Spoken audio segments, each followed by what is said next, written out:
हमने अंजाम की परवाह नहीं की और एक करार कर लिया, मौत से करार।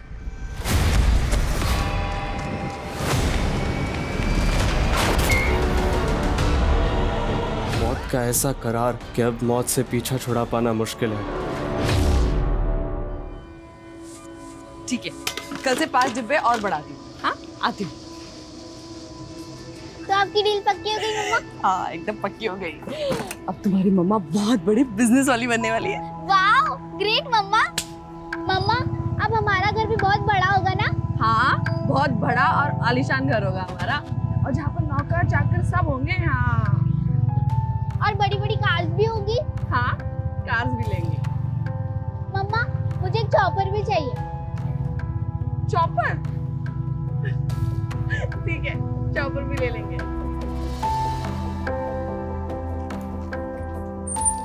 अरे नानी, मम्मा मुझे चॉपर दिलवाएगी। ये कितनी बार बोला है मुझे नानी मत बोला कर, ऐसे सबके सामने तो नहीं। अरे मैम, आप क्यों ले आई? मुझे बता देती ना, मैं ले आता खाली टिफिन। अरे तू कहीं और गया था ना डिलीवरी के लिए, इसलिए मैं ले आई। खाली टिफिन आने में लेट हो जाता है तो डिलीवरी भी लेट हो जाती है। अच्छा राघव, चलो शाम की तैयारी करो टिफिन। हाँ, फाल्गुनी, तुम्हारी कामयाबी की चाबी बन सकता हूँ मैं। तो मेरे प्रपोजल के बारे में क्या सोचा? अरे संजीव, तुम बाहर क्या कर रहे हो? अंदर आ। रोही बेटा, तुम अंदर जाके चेंज कर। 1 साल पहले तुमने बिजनेस के लिए मुझसे 3 लाख रुपए उधार लिए थे और उसको बढ़ाने के लिए 5 लाख रुपए और ले लिए। अरे मामूली से टिफिन सर्विस के बिजनेस में 8 लाख रुपए खपा दिए। तुम मुझे मेरा काम समझाने आए हो? तुम मेरा पैसा तो लौटा नहीं पा रही हो। टू बी फ्रैंक, तुम्हें बिजनेस करना नहीं आता। एक काम करो, तुम मेरी लाइफ पार्टनर बन जाओ, तुम्हें बिजनेस करना भी सिखा दूंगा और तुम्हारा कर्जा भी माफ हो जाएगा। अपनी हाथ में रहो संजीव। मधु, क्या है ये? तुमने तो कहा था तुम इसे शादी के लिए मना लोगी। मैं बात करती ना इससे। मासी ना मेरी जिंदगी का फैसला कर सकती है, ना ही मेरे बिजनेस में कोई फैसला ले सकती है। देखा मधु, इसने तुम्हें तुम्हारी औकात दिखा दी। ये तुम्हें अपनी बॉसी नहीं, काम वाली समझती है। संजीव, तुम मासी को भड़काने की कोशिश मत करो। बहुत अकड़ है ना तुझमें। चल अभी क्या भी मेरा पैसा निकाल, नहीं तब मैं तुझे अपना असली रूप दिखाता हूँ। मुझे हैरास करने की कोशिश मत करना संजीव। तुम्हें तुम्हारा पैसा मिल जाएगा, वो भी पूरे ब्याज के साथ। ब्याज तो मैं वसूल करूंगा, इस थप्पड़ का भी।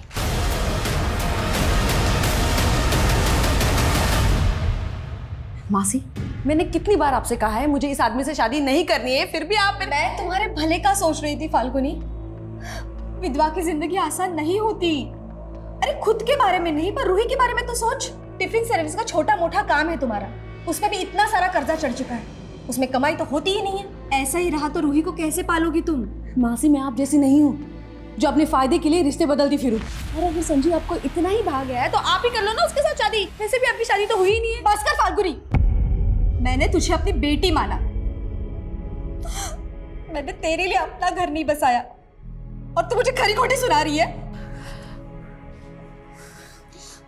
मासी, आई एम सॉरी, मुझे ये सब नहीं बोलना चाहिए था, लेकिन आपको पता है ना मैं कितनी स्ट्रेस में हूँ। सारी टेंशन तुझे ही है।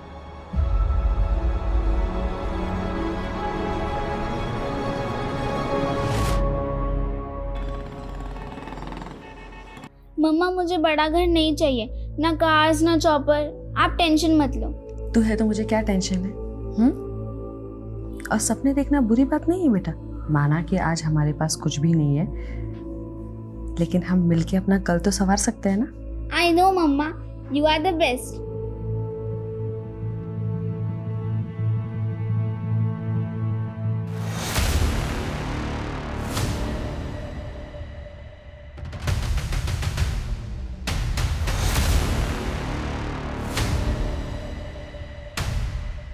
जब मंजिल दूर हो तो वहाँ जल्द से जल्द पहुँचने के लिए हम शॉर्टकट ढूंढने लगते हैं, और अब मैं उस रास्ते पर जाने का सोच रही थी जिसे मैंने सालों पहले छोड़ दिया था।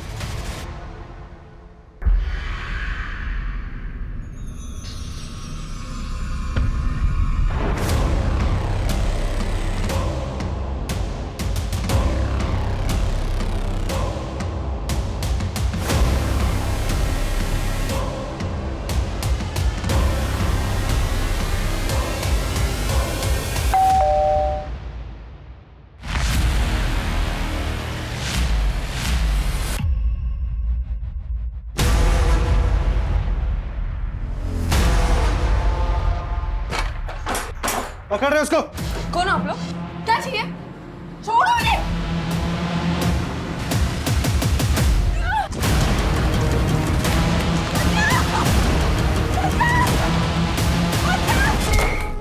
ये लो तुम्हारे पूरे पैसे, वो भी ब्याज के साथ। 4 महीने में इतना पैसा कमा लिया? तुमसे मतलब? अरे तुम अभी तक मुझसे नाराज हो? एक्चुअली उस दिन मैंने तुम्हें शादी के लिए प्रपोज करके एक गलती की। अगर मैं तुम्हें सिर्फ सोने के लिए कहता ना तो तुम मान जाती। ये पैसा भी इसी तरह कमाया ना, सो के। तेरी नीयत चाहे जैसे भी हो, लेकिन मेरे बुरे वक्त में तू काम आया ना, इसलिए मैंने सिर्फ थप्पड़ मारा है तुझे, वरना मैं तेरे साथ क्या क्या कर सकती हूँ ना, ये जानता नहीं है तू। लेकिन मैं मरना नहीं चाहती, मुझे अपनी बेटी के लिए जीना है।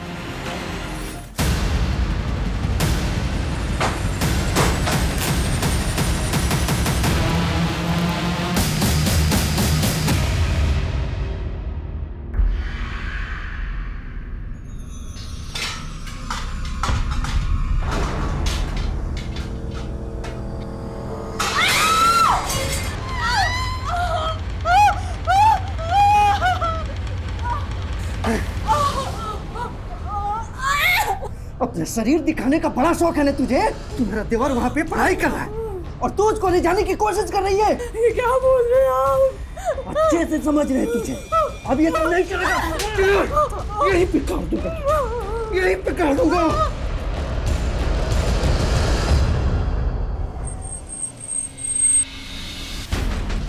सर, शामली रोड पे एक्सीडेंट हुआ था। लेडी की ऑन स्पॉट डेथ हो गई। पहचान पता चली कौन?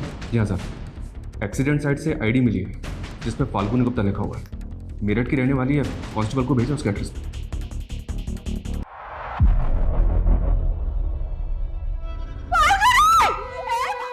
नानी कहाँ गई राघव अंकल? बेटा वो आ जाएंगी। और मम्मी वो कहाँ है? मधु जी, मैं समझ सकता हूँ इस वक्त आपके लिए जवाब देना कितना मुश्किल है, पर कुछ बातें हैं जो हमारे लिए जानना बहुत जरूरी है। फाल्गुनी का एक्सीडेंट शामली रोड पर। फाल्गुनी शामली में कहाँ जा रही थी? शामली? सर वो तो 2 दिन से शहर के बाहर गई थी। शहर से बाहर कहाँ? सर वो मुझे नहीं पता, पर अपना टिफिन का काम दूसरे शहर में भी फैलाना चाहती थी। और मधु जी, जिस जगह पर फाल्गुनी का एक्सीडेंट हुआ वो जगह आपके घर से कोई 60-70 किलोमीटर की ही दूरी पर है, और आप कह रही हैं कि फाल्गुनी 2 दिन से शहर से बाहर थी। सर ऐसा भी तो हो सकता है वो घर लौट रही हो और रास्ते में उसके साथ।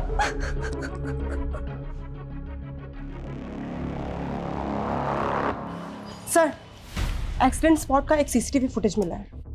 सर इसमें जिस तरह से फाल्गुनी भाग रही है और जिस तरह से व्हीकल ने उसे हिट किया, उसे ये तो मर्डर लग रहा है सर।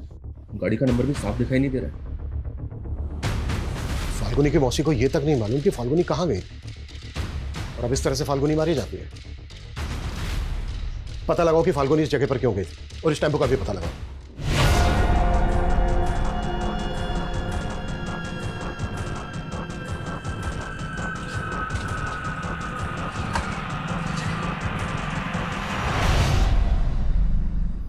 बहुत पढ़ाई कर रहे हो मेरे पीछे से। चलो आज तुम्हारा इम्तिहान लेते हैं। आजा। पानी।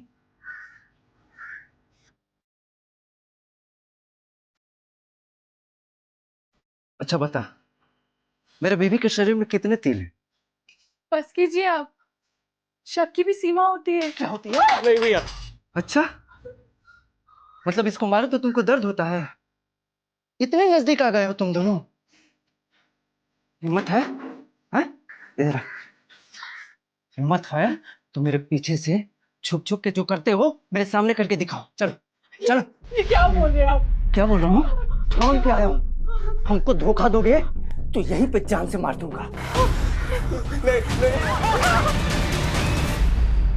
फाल्गुनी की मौसी ने तेरी गंदी नीयत के बारे में सब कुछ बता दिया है हमें। सर उसकी मौसी ने खुद मुझसे कहा था कि वो फाल्गुनी की शादी मुझसे करवाना चाहती है। देख, अगर हमें बाद में पता चला ना कि इसमें तेरा तनिक भी हाथ है तो बिल्कुल हाथ नहीं है सर। अगर वो गलत रास्ते से पैसा कमाएगी तो ऐसी हालत तो होनी ही। कहना क्या चाहता है तू? साफ बोल। सर 4 महीने पहले तक फाल्गुनी के पास अपनी बेटी की फीस भरने तक के पैसे नहीं हुआ करते थे, और 4 महीने के अंदर उसने मेरे 8 लाख रुपए चुकता कर दिया। ये लो तुम्हारे पूरे पैसे ब्याज के साथ। मुझसे सवाल करने से पहले आप उसकी मौसी से पूछिए कि फाल्गुनी शहर में किस किस के पास जाती थी। जो उस पर इतना पैसा बरसा रहे थे।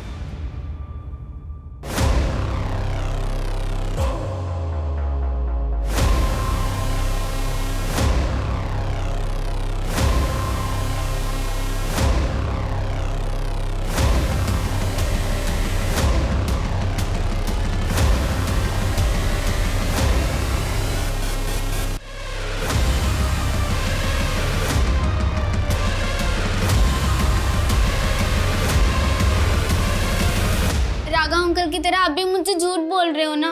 मम्मी मुझसे इतने दिन तक दूर नहीं रह सकती। बेटा मैं तुझे कैसे बताऊं कि क्या हुआ है।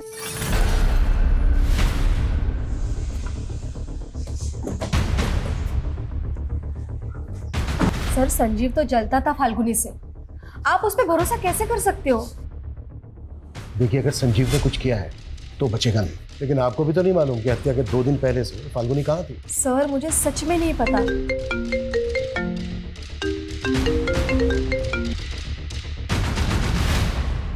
हाँ मनीष। इंक्वायरी में पता चला है कि फाल्गुनी ने शामली रोड पे एक जगह रेंट पे ले रखी थी। व्हाट? सर, फाल्गुनी ने ये जगह 2 महीने पहले ही रेंट पे ली थी। यहाँ के लैंडलॉर्ड का कहना है कि वो यहाँ से कोई बिजनेस कर रही थी। पर फाल्गुनी तो मेरठ से टिफिन सर्विस चलाती थी ना, यहाँ क्या कर रही थी?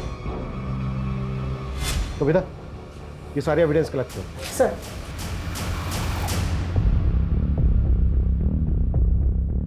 निर्भीक एजेंसी इस नाम से एग्रीमेंट करवाया था फाल्गुनी ने। अच्छा, किस तरह का बिजनेस था? मतलब वो क्या कर रही थी, कुछ बताया था? सर कंसल्टेंसी का बिजनेस बता रही थी, बोल रही थी कि स्टैब्लिश कर रही हूँ, कुछ दिनों बाद ये जगह रिनोवेट करके ऑफिस खोल लेगी। 12 तारीख को आई थी क्या फाल्गुनी यहाँ? नहीं सर, वो यहाँ कभी कभी आती थी। ठीक है, हमें एग्रीमेंट के पेपर चाहिए। जी सर। सर, अगर फाल्गुनी का tiffin service Ruhi tiffin service के नाम से है तो फिर ये निर्भीक एजेंसी क्या है? और इसके बारे में तो उसकी मौसी ने भी हमें कुछ नहीं बताया। शायद देखकर ऐसा लग रहा है कि जैसे काफ़ी फाइल थी, काफ़ी डॉक्यूमेंट्स थे जिनको चला दिया गया। मनीष, एक काम करो, पता करो कि वो निर्भीक एजेंसी के नाम से कौन सा बिजनेस कर रही थी, किस तरह का बिजनेस था, और ये भी पता लगाओ कि उस बिजनेस का उसके मर्डर से कोई कनेक्शन निकलता है।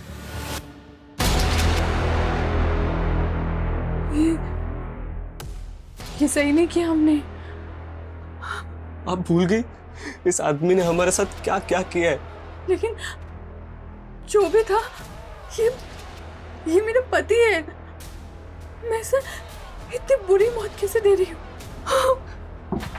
अब इतना मत सोचिए, इसके अलावा और कोई चारा नहीं था हमारे पास।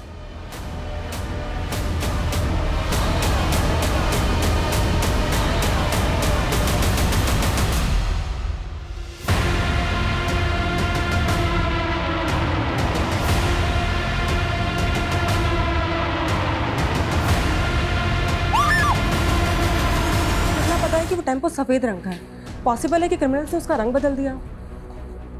तो फिर इतनी प्लानिंग की किसने होगी और किस मकसद से? सर, फाल्गुनी ने निर्भीक एजेंसी नाम से एक करंट अकाउंट भी खोला था। इस अकाउंट की डिटेल्स निकाली तो पता चला कि एक डिटेक्टिव एजेंसी है। Detective agency? यस सर, और 4 महीने पहले ही फाल्गुनी को इसका लाइसेंस मिला है। मतलब जिसे हम टिफिन सर्विस चलाने वाली एक साधारण औरत समझ रहे थे, असल में एक प्रोफेशनल डिटेक्टिव भी थी। मैंने फाल्गुनी के बैंक ट्रांजैक्शंस भी चेक किए, पता चला कि उसमें 4 लोगों ने पैसा ट्रांसफर किया, और ये 4 लोग कोई और नहीं, फाल्गुनी के क्लाइंट्स थे। सर, ये चारों केसेस मैट्रिमोनियल डिस्प्यूट्स और फोर्जरी के थे, जिनको फाल्गुनी ने सक्सेसफुली खत्म कर दिया था। तो उसके ऑफिस में मौजूद फाइल्स और डॉक्यूमेंट्स को जलाया क्यों गया होगा? क्या उनमें किसी के राज छुपे थे जिन्हें फाल्गुनी उजागर करने वाली थी?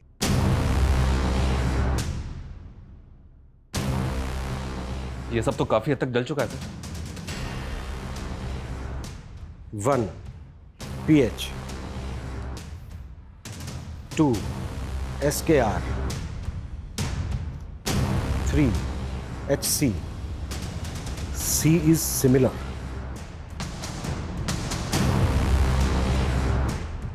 शर्मा, भले ही मैक्सिमम स्टफ जल गया है, लेकिन इससे ये क्लियर हो गया है कि फाल्गुनी जरूर कोई ऐसा केस इन्वेस्टिगेट कर रही थी जो उसके मर्डर की वजह बना। सर, फाल्गुनी के सीडीआर में कोई सस्पिशियस नंबर भी नहीं मिला। लेकिन सर, फाल्गुनी की लोकेशन पिछले 2 महीने से अक्सर मुजफ्फरनगर की थी, लेकिन सर उसके सीडीआर में मुजफ्फरनगर का कोई नंबर नहीं मिला। ये भी तो हो सकता है कि वो कोई दूसरा नंबर भी यूज करती हो। शर्मा, अपने सारे खबरों को एक्टिव करो, उनसे कहो कि वो पता लगाएं कि फाल्गुनी मुजफ्फरनगर में कहाँ जाती थी और किस किस से मिलती थी। Okay sir.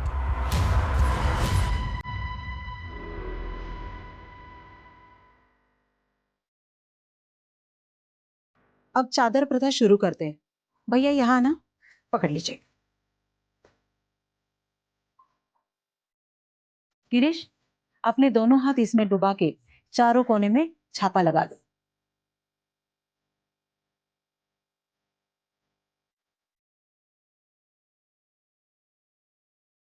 अब चादर प्रथा समाप्त हुई है, तो उसके अनुसार अब आप दोनों पति पत्नी हो। फाल्गुनी और डिटेक्टिव, ये सब बातें सुन के मैं खुद हैरान हूँ। सर, इस बारे में मुझे कुछ मालूम नहीं था। मधु जी, आप फाल्गुनी को उसके बचपन से जानती थी और 11 साल से तो आप उसके साथ रह रही थी। अगर आप उसके बारे में कुछ नहीं जानती तो क्या इसका मतलब हम ये निकालें कि फाल्गुनी भरोसा नहीं करती थी आप पर, ट्रस्ट नहीं था उसे, इसके लिए अपनी बातें छिपाती थी आपसे? सर, ऐसा भी तो हो सकता है वो जानबूझ के कर रही हो। अभी वो डिटेक्टिव थी तो ऐसे लोग अंडरकवर होके भी तो काम करते हैं ना। अच्छा। सर, मैंने आपको एक बात नहीं बताई थी। फाल्गुनी लॉ स्टूडेंट थी और उसके पिता के पास पैसे नहीं थे तो उसने अपनी पढ़ाई छोड़ दी थी। पर शादी के पहले वो क्रिमिनल लॉयर के पास काम करती थी सर। और शादी के बाद? सर, शादी के बाद उसका पति उसे कुछ नहीं करने देता था। फिर उसके पति के मौत के बाद वो मेरे साथ टिफिन सर्विस का काम करने लग गई। आपके साथ? हाँ। लेकिन उसका जो ये टिफिन सर्विस का बिजनेस था, उसके डॉक्यूमेंट्स में तो आपका कोई शेयर नहीं है। वो तो सैलरी देती थी ना आपको। सर, वो हमारा रिश्ता इन सारी चीजों के परे था। ये पुलिस क्यों आई है राघव अंकल? वो पुलिस स्टेशन में भी आपकी मम्मा का खाना जाता है ना, इसीलिए।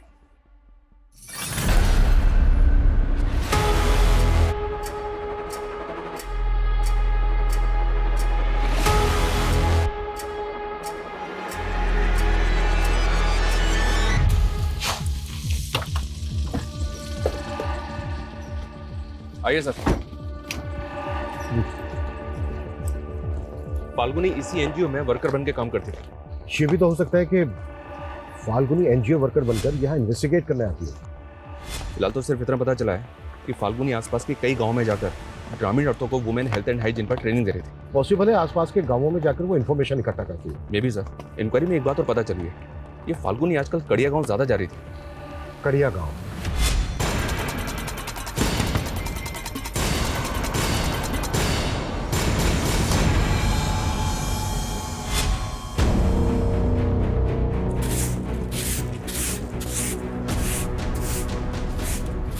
सुनिए, हमें पता चला है कि एनजीओ वर्कर फाल्गुनी अक्सर आपसे मिलती है। जी। क्यों मिलती थी वो आपसे, वजह क्या है? सर, वो सोशल अवेयरनेस के लिए सबके घर आ रही थी। आप? जी, मैं पति हूँ इनका। कुछ और पूछना है आपको? नहीं। ये मैडम तो मुझे भी मिली थी।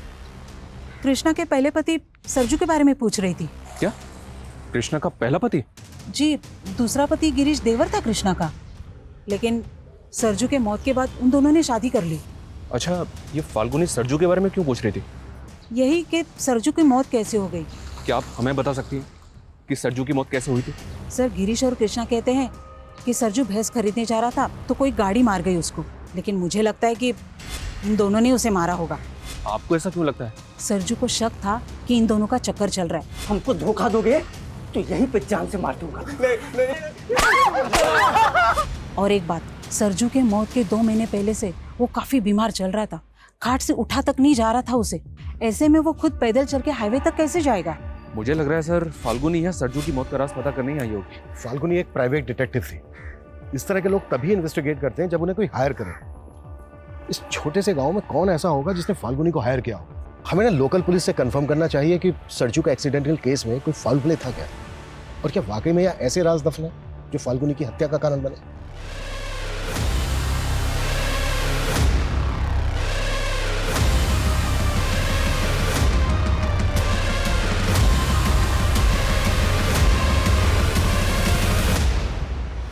अरे छोड़ो छोड़ो। अरे अरे, तुम डर क्यों रही हो? ये डॉल तुम्हारी मम्मी ने दी है तुम्हारे लिए। मम्मी ने? हाँ, मम्मी ने ऑर्डर पहले की होगी, बस पार्सल आ जाया है। राघव, जरा इधर आना। हाँ हाँ आ रहा हूँ।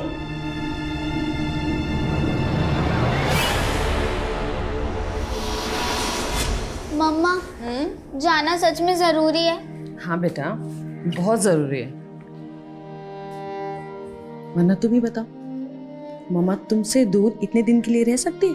लेकिन आजकल आपके पास मेरे लिए टाइम ही नहीं होता है। सॉरी बेटा, मैं बहुत जल्द वापस आ जाऊंगी। मम्मा आपने मेरे लिए डॉल ऑर्डर की थी, मैं आपको कहाँ से ऑर्डर करूं ताकि आप जल्दी से मेरे पास आ जाओ? कहाँ चले गए मम्मा?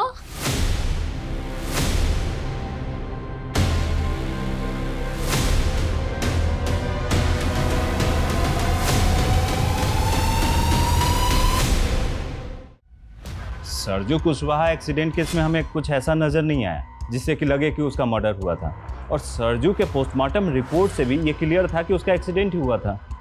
अच्छा, सरजू का जिस टेम्पो से एक्सीडेंट हुआ था वो सफ़ेद रंग का था ना? नहीं, सरजू की बीवी ने बयान दिया था कि कोई सफ़ेद रंग का ओल्ड कार था। तो वो जो कार थी, उस कार का कुछ पता चला? अभी तक तो नहीं। मुझे लगता है पुलिस वाला हमसे कुछ छुपा रहा है। हमें ना बहुत संभल के जांच करनी होगी। अगर फाल्गुनी सरजू के एक्सीडेंट को मर्डर मान रही थी तो जाहिर सी बात है वो लोकल पुलिस पे शक कर रही होगी। शर्मा, पता करो कि फाल्गुनी लोकल पुलिस से मिल रही थी क्या, और याद रहे पूरी एहतियात के साथ। Okay sir. मेरठ पुलिस हमारे घर तक पहुंच गई। मैं बता रहा हूँ, अगर मैं उनके हत्थे चढ़ा ना तो तुम सबकी पोल खोल दूंगा मैं। डर मत, पुलिस, नेता, प्रशासन सब मेरी जेब में है। सरजू का भूत भटक रहा है, वो ना हमसे बदला लेगा, वो बदला लेगा हमसे। इतना मत सोचो, सब ठीक हो जाएगा।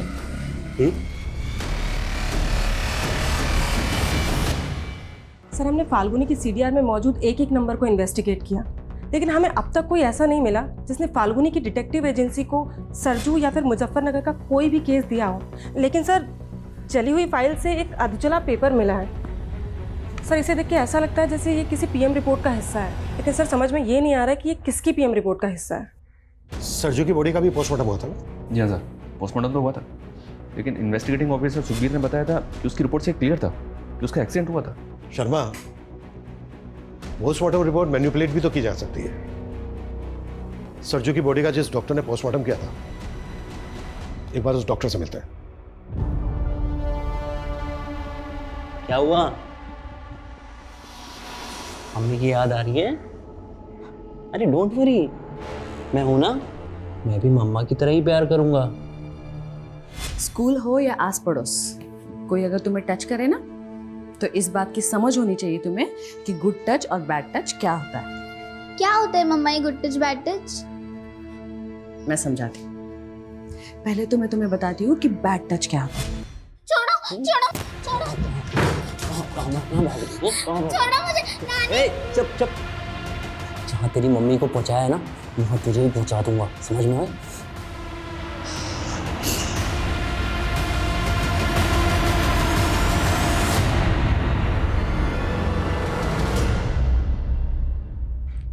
एक्सक्यूज मी, डॉक्टर पाल जो पोस्टमार्टम करते हैं कहाँ मिलेंगे?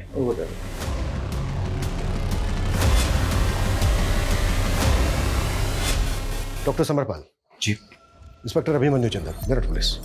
हमें पता चला है कि आपने कड़िया गांव के सरजू कुशवाहा नाम के आदमी की बॉडी का पोस्टमार्टम किया था। सर मैं बहुत सारे विक्टिम का पोस्टमार्टम करता रहता हूँ, मुझे रिकॉर्ड चेक करने होंगे प्लीज।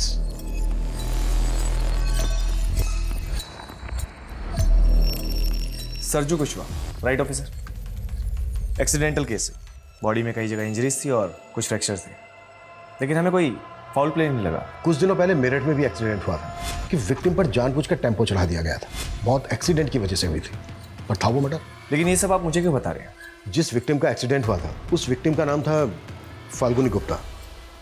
ये शायद इसके साथ आपने सरजू की पोस्टमार्टम रिपोर्ट शेयर की हो।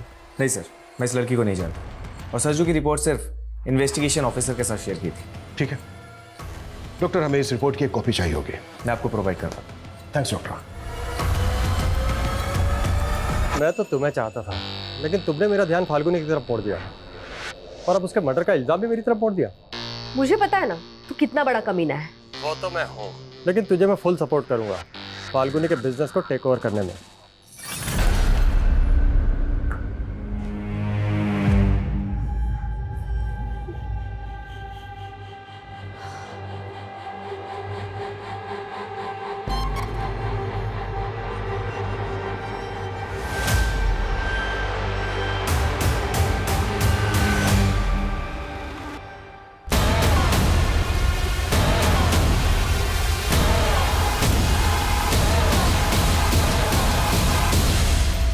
सर कृष्णा और गिरीश अचानक गांव छोड़ के चले गए, पर कहाँ चले गए हैं ये समझ में नहीं आ रहा है। उनका गायब होना यही इंडिकेट करता है कि सरजू का एक्सीडेंट नहीं बल्कि मर्डर हुआ था। और सर अब तक ये भी पता नहीं चल पा रहा है कि फाल्गुनी को ये केस इन्वेस्टिगेट करने के लिए किसने दिया होगा। सब पता चलेगा मनीष। देखो ये तो क्लियर होता जा रहा है कि फाल्गुनी की हत्या का सरजू के केस से कनेक्शन है। एक काम करो, गिरीश और कृष्णा का लुकआउट नोटिस जारी करवाओ। ढूंढो दोनों। Okay sir.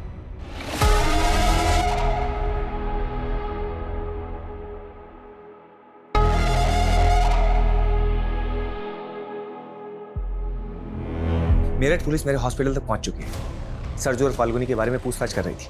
देखो अगर इस केस में मेरा नाम आ गया ना तो अच्छा नहीं होगा। किसी का नाम नहीं आएगा। थोड़े दिनों में मेरठ पुलिस झक मार के निकल जाएगी, और अगर ना भी निकली तो उसे भी खरीद लेंगे। वो पुलिस वाला बिकाऊ नहीं लग रहा था, या तो उसका भी ट्रांसफर करवा दो या फिर उसे भी ठिकाने लगवा दो। सर मुझे पता चला है कि सरजू के एक्सीडेंट में जिस गाड़ी का इस्तेमाल हुआ था वैसी ही गाड़ी का इस्तेमाल और एक एक्सीडेंट में किया गया था। व्हाट?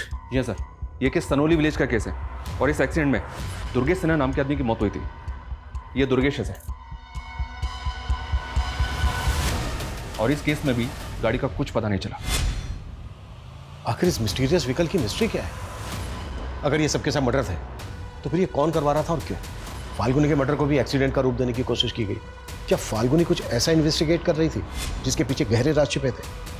एक बार दुर्गेश के केस के इन्वेस्टिगेटिंग ऑफिसर से मिलता है। हमें दुर्गेश के केस में ऐसा कोई फॉल प्ले नजर नहीं आया जिससे लगे कि वो मर्डर हो, और पोस्टमार्टम रिपोर्ट में यही आया था कि दुर्गेश की मौत एक्सीडेंट से हुई है। पोस्टमार्टम रिपोर्ट दिखाएंगे दुर्गेश की? हाँ श्योर। Thank you.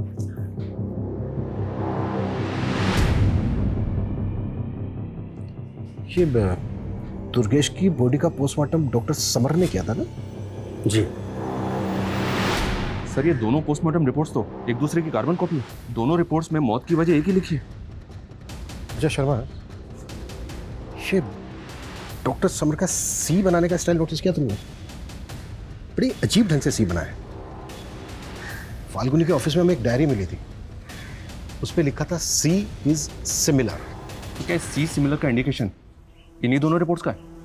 पूरे चांसेस। शर्मा, हमें फाल्गुनी के ऑफिस में जली हुई फाइल्स के बीच एक पोस्टमार्टम रिपोर्ट की जली हुई कॉपी भी बनी थी, याद है? इसका मतलब फाल्गुनी के पास ये दोनों रिपोर्ट्स थे और फाल्गुनी सरजू का नहीं बल्कि दुर्गेश का केस भी इन्वेस्टिगेट कर रही हो। ये डॉक्टर समर उस दिन से ही हॉस्पिटल नहीं आ रहा है जिस दिन से हम उससे मिलने गए।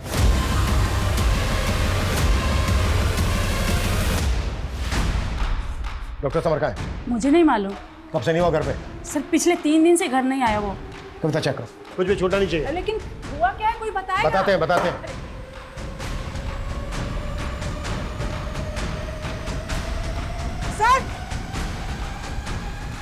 सर ये देखिए,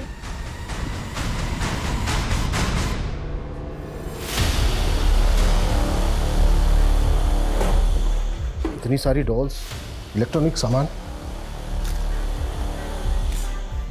क्या ये सब क्या चल रहा है इस घर के अंदर? सर, मेरे बेटे को इलेक्ट्रॉनिक गुड़िया बनाने का शौक है।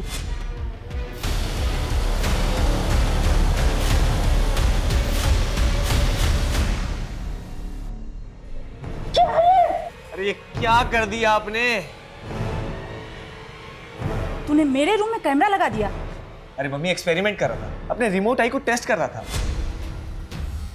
है कहाँ वो? फोन भी बंद कर रखा है उसने अपना। सर, मैंने कहा ना, मुझे कुछ नहीं पता है। अपनी मर्जी का मालिक है वो।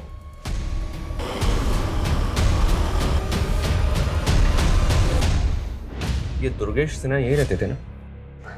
जी हाँ। देखिए, उनकी मौत कैसे हुई इसके बारे में आपसे बात करनी है हमें। इस लड़की को पहचानती हैं? नहीं। आप जरा गौर से देखिए, शायद आपको कुछ याद है। बोला ना नहीं, और मुझे आपसे बात नहीं करनी है। आप जाइए यहाँ से। देखिए, हमारा बात करना बहुत, सुनिए, देखिए हमारी बात सुनिए। अब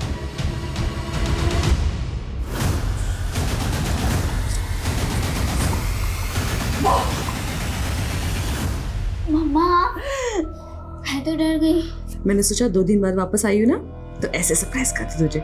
लेकिन मम्मा मैं आपको बता नहीं सकती, जब आप चली जाती है तो यहाँ पर फाल्गुनी तुम आ गई? हाँ मासी। मासी, हाँ रूही ने आपको तंग तो नहीं किया मेरे पीछे से? अरे नहीं नहीं, बहुत अच्छे से रही है वो। मम्मा मैं क्यों नहीं बता पाई आपको वो सब? सर, दुर्गेश की बीवी का ऐसा रवैया देख के ताज्जुब हो रहा है। मुझे ऐसा लग रहा है कि सरजू की तरह दुर्गेश की मौत की हकीकत भी कुछ और ही है। मैंने मॉर्चरी में पता किया, पिछले 3 महीने में डॉक्टर समर ने 15 बॉडीज का पोस्टमार्टम किया और उन 15 में से 9 एक्सीडेंटल केसेस हैं। तो क्या ऐसे और भी केसेस हैं? इस डायरी में ना कुछ अल्फाबेट्स लिखे हैं जिनको देख के ऐसा लगता है कि जैसे ये विक्टिम्स के नामों का शॉर्ट फॉर्म हो सकता है। जैसे सरजू का सरनेम है कुशवाहा, यानी कि सरजू कुशवाहा, और ये देखो ये 7वें नंबर पे लिखा है SK।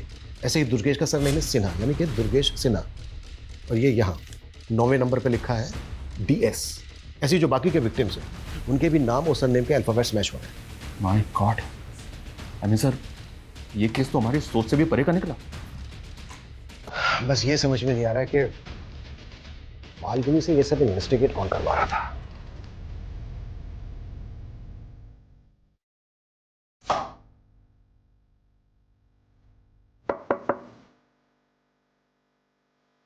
सर ये फाइल।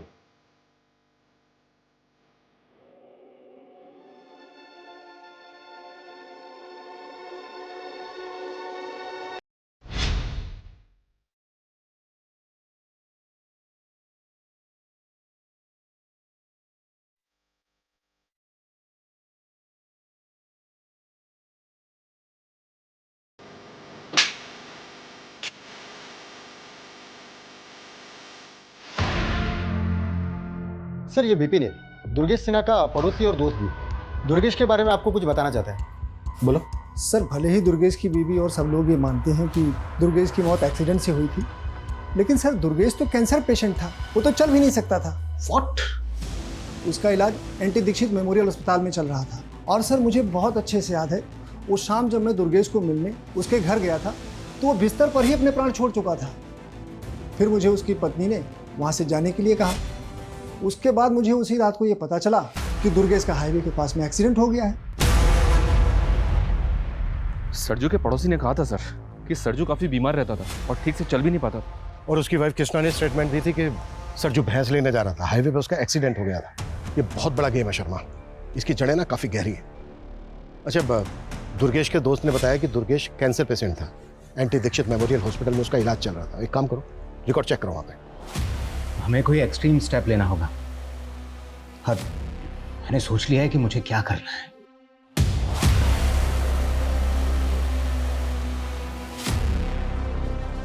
नहीं सर, दुर्गेश सिन्हा नाम के सर किसी पेशेंट का रिकॉर्ड नहीं है यहाँ पर, और ना ही सर इस नाम के किसी कैंसर पेशेंट का इलाज हुआ है इस हॉस्पिटल में।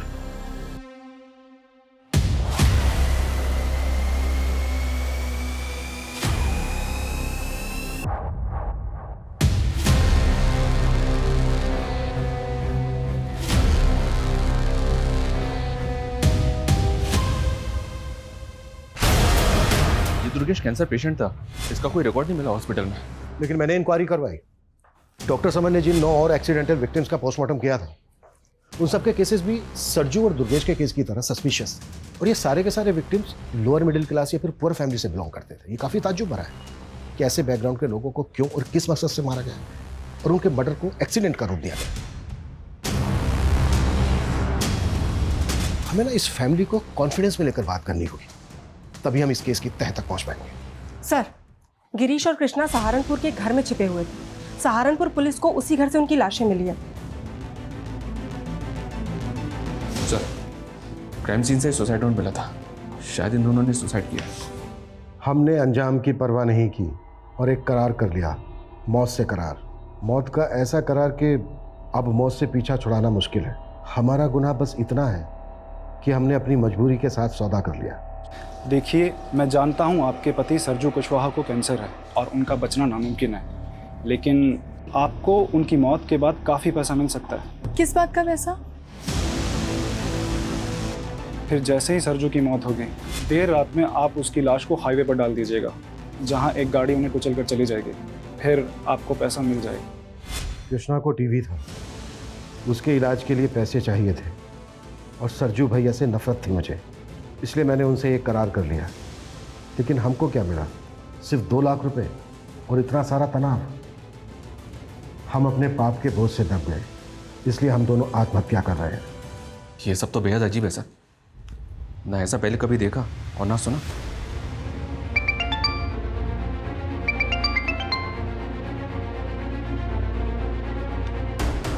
जैन सर,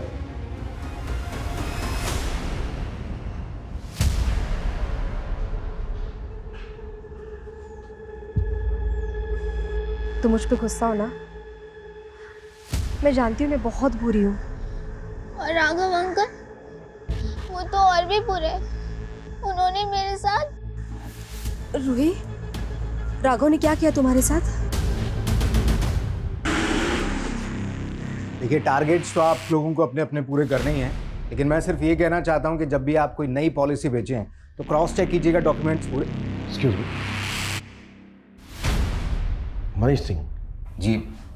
एसपी सर ने तो आपको बता ही दिया होगा कि मैं आपसे क्यों मिलना चाहता था। जी, लेकिन हमें ताज्जुब इस बात का है कि इतने समय तक आप चुप क्यों रहे?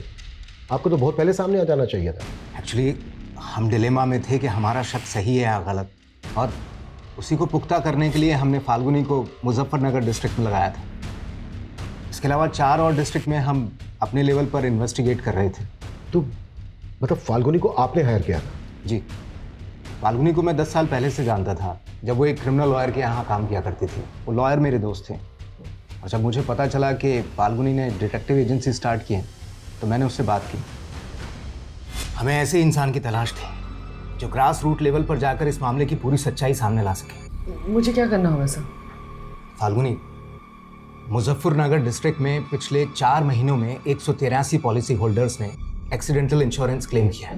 ये काफ़ी स्ट्रेंज है, क्योंकि ये सारे लोग लोअर बैकग्राउंड से आते हैं, और पॉलिसी लेने के 1 महीने पहले इन लोगों ने अपने पैन कार्ड बनवाए और बैंक में अकाउंट खुलवाए। उसके पहले इनका किसी भी बैंक में कोई भी अकाउंट नहीं था, और पॉलिसी लेने के 1-1.5 महीने बाद इनका एक्सीडेंट हो गया। सर, इसमें पक्का फाउल प्ले है, वरना इतने सारे लोगों के साथ सेम हादसा कैसे हो सकता है? मुझे लगता है कि ज़रूर किसी ग्रुप ने या किसी गैंग ने इनसे ये सब करवाया होगा।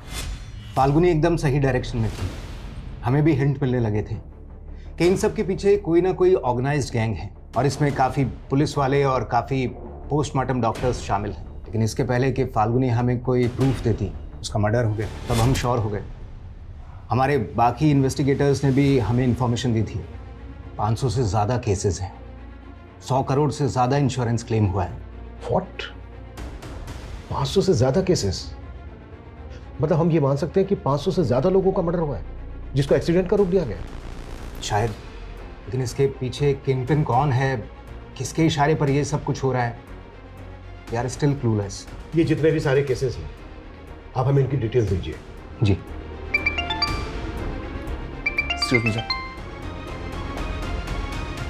हाँ कविता। सर, दुर्गेश की वाइफ सरकारी गवाह बनने के लिए तैयार हो गई है। वो हमें उन लोगों के बारे में बताना चाहती है जिनके कहने पर उसने दुर्गेश की मौत को एक्सीडेंट की शक्ल देने का प्लान बनाया था। गुड जॉब कविता। कहाँ है दुर्गेश की बीवी?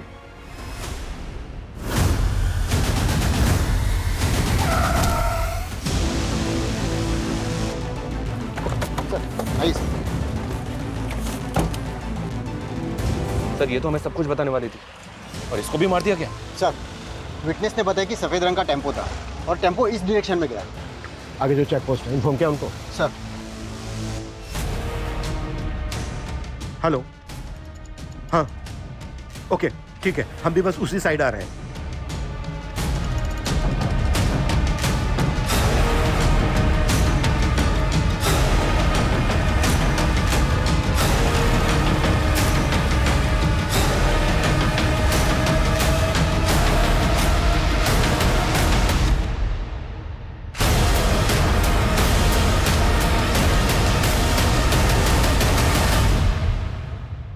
कंपनी का रीजनल मैनेजर ही कंपनी के साथ इतनी बड़ी कॉन्स्पिरेसी कर रहा है। मुझे कोई फंसा रहा है। ओए, फंसा रहा है? हाँ, तेरे गुनाहों की लंबी चेन तोड़ दी हमने। टेम्पो ड्राइवर, हिस्ट्री चीटर है। इंस्पेक्टर सदानंद के कहने पर वो ज्यादा मर्डर कर रहा था। इंस्पेक्टर सदानंद ने तेरे कजन कपिल का नाम लिया है, और कपिल ने तुम लोगों की सारी पोल खोल दी है। और भी बहुत सारे लोग शामिल है ना इसमें, और ज्यादातर को तो रास्ते से हटा चुका है, जैसे डॉक्टर समर। इन सब का किंगपिन तू है ना? चलो बोल। ये सब मेरे कज़न कपिल की खुरापात थी। एक दिन दारू के नशे में उसने मुझे बताया कि उसका एक एक्सीडेंट पॉलिसी होल्डर कैंसर का पेशेंट था। कपिल ने उसकी फैमिली के साथ मिलकर ऐसी कॉन्स्पिरेसी रची कि उसका क्लेम पास हो गया। और यहीं से तुझे इन गुनाहों की तरकीब सूझी? हाँ सर, सबसे पहले हमने ऐसे पेशेंट्स की हॉस्पिटल से डेटा निकालना शुरू किया, और फिर जो फैमिलीज़ मान जाती थी हम उनका अकाउंट खुलवाते थे और उन्हें एक्सीडेंटल पॉलिसी खरीदवाते थे। और जब उनकी मौत हो जाती थी तो उनकी फैमिली हमें बताती थी, और फिर हम उनकी लाशों पर से गाड़ियाँ चढ़ाकर उन्हें एक्सीडेंट की शक्ल दे देते थे। सदानंद और सुखवीर जैसे पुलिस इंस्पेक्टर ऐसे केसेस को एक्सीडेंटल केसेस बनाकर फाइल बंद कर देते थे, और समर जैसे पोस्टमार्टम डॉक्टर ऐसी पोस्टमार्टम रिपोर्ट बनाते थे जिसमें कोई फाउल प्ले नजर न आए। हाँ सर, हॉस्पिटल रिकॉर्ड से हम उन पेशेंट के नाम गायब करवा देते ताकि किसी को पता ना चले कि उन्हें जानलेवा बीमारी थी। एक रिकॉर्ड गायब करने की फीस 35,000 फिक्स थी, और क्लेम करने वाले को तुम लोग 50-50 हजार रुपए देते थे, ज्यादा से ज्यादा 1 लाख रुपए। उनका बैंक अकाउंट भी खुद ऑपरेट करते थे, और जैसे क्लेम का पैसा अकाउंट में आता था पैसे निकाल के गायब। और फाल्गुनी का कसूर यह था कि उसने तुम्हारे इन गुनाहों की लंबी चेन का पता लगा लिया था। हाँ सर, वो जिस तरह से मनीष सर को रिपोर्ट कर रही थी वो मेरे लिए खतरा बनती जा रही थी, इसीलिए उसको ख़त्म करना ज़रूरी था, और वो सबूत मिटाने भी ज़रूरी थे जो उसने मेरे खिलाफ जुटाए थे।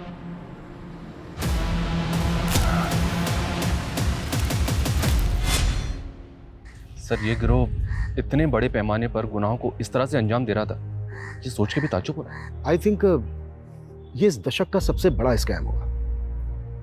हमारा ऐसे केसेस से भी सामना हुआ है जहां पर लोग पॉलिसी के लालच में अपनों का कत्ल तक करवा देते हैं, और यहां तक चंद पैसों के लालच में लोग अपने करीबियों की लाशों का सौदा कर रहे थे।